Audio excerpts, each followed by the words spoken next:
Ya. La foia ile malelenga ngalisi o salafai.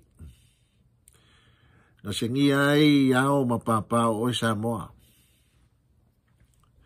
Ai se kasia ile kua soifua. O lenga ia foa ile akulangi male akuvasa. Wa o Samoa o le au mamala.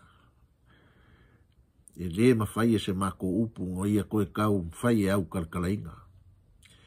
E whai mai, o ka oko kangu I whakuloa o ko whinga o maape ka whai lau o mawaenga.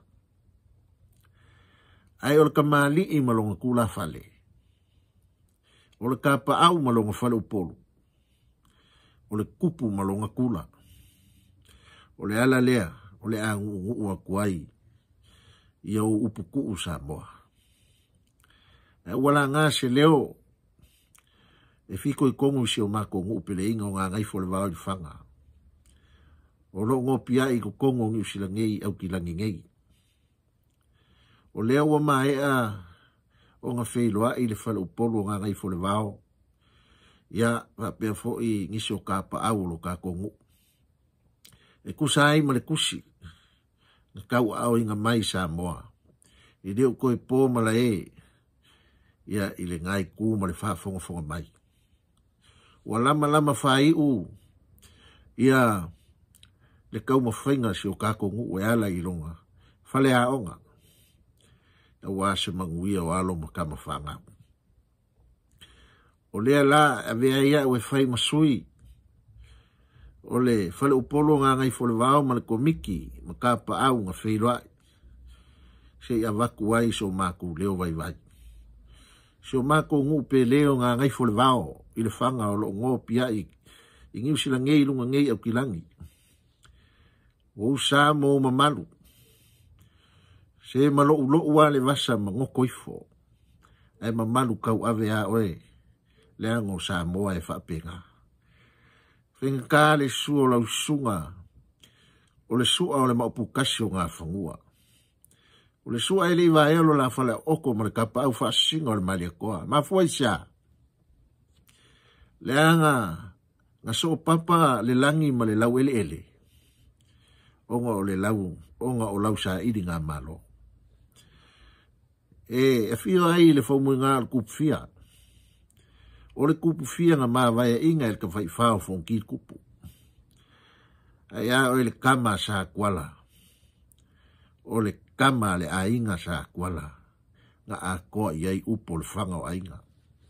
E pola pui ngā ngai fo le wao se i vai a kua. Le malu ma le ma mea mlo la whalen ko ese. Ia uso li ma sa le ali. Ia whapea fo I sa kuala I longa apo.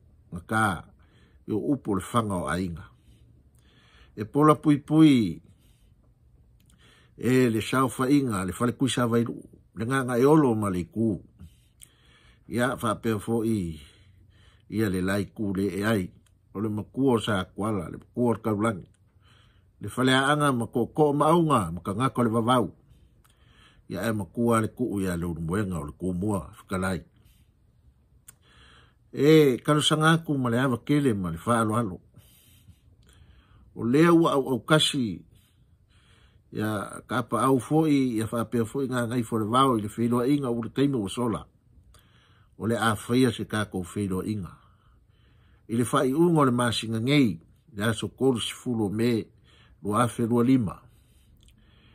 I le hol I le ngumela si fulu, Ranfurly, road I papa toe. I le ikula se fulu, I le kai au. Se I au lia le lua I le au auli. O le karusanga aku lea ma le awa ke le kakawai. Isi o kako nguu. O lo o ngopia I ngi usila ngei. E iei lo mako karikongunga. O le a o kou. Ka lia se mako karusanga aku. A fifio mai. Kala mai a ao. Maliu mai. Susu mai. Se kako so le pule ma se maki. ia le kulang o lo kako wha moe moe. E o feo le a kasi ai, ia kako whaire mo vi ingo le kua.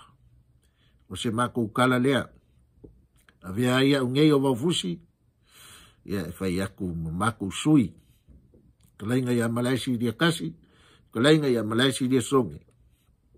Ia, ili sau whainga ngā ngai fore wao, oro pola puipuia le kako ngu, ia ili ngofu ai kongo au ki langi ngei New Zealand. O se mako kala lea, ia garusia ia ile lofa malaanga le leo le kua, ia momori e kwailo ko soifua o so mako vai vai, ia ile aso wa kaupoinga, e whaia maleanganga maleava kele kawai, ia maguia lava, ia ngā ruenga ko koe o le ngei vai aso. Soifua ia, o waufusi, ala paki yoange, maguia lava, ia le ngei wha moe moe, soifua ia.